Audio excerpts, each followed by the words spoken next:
4 তারিখে ফল ঘোষণা, তার আগেই কী কর্মসূচি নেবেন?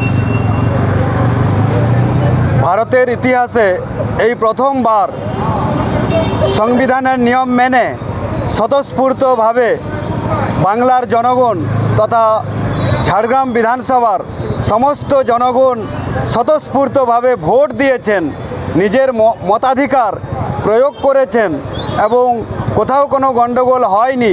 মানুষ স্বতঃস্ফূর্তভাবে বেরিয়েছেন গণতন্ত্রর মূল্য কী এবং ভারতের ডেমোক্রেসির স্থান কোথায় সেটা আপামর ঝাড়গ্রামবাসী দেখিয়েছেন এবং বুঝিয়ে দিয়েছেন যে আমরা কোনো বিষয়ে পিছিয়ে নেই। গণতন্ত্র কাকে বলে, ডেমোক্রেসি কাকে বলে, রিপাবলিক কাকে বলে সেটা ঝাড়গ্রামবাসী দেখিয়ে দিয়েছেন। 92.4% ভোট দিয়ে নিজের মতদান প্রয়োগ করে ওনারা দেখিয়ে দিয়েছেন এটাই বাস্তবে ভারতের গণতন্ত্র। এবং তারা যে 2 হাত তুলে ভারতীয় জনতা পার্টিকে আশীর্বাদ করেছেন সেই জন্য ওনাদেরকে আমরা অসংখ্য ধন্যবাদ জানাই এবং এই গণদেবতাদের জন্য আমরা সুশাসন বাংলায় ফিরিয়ে আনব এবং ঝাড়গ্রামের সর্বাঙ্গীন উন্নতি আমরা করব। সেই জন্য ওনাদের আশীর্বাদে আমরা আজকে এই জায়গায় পৌঁছেছি এবং 4 তারিখ আমরা বিজয়ী হব।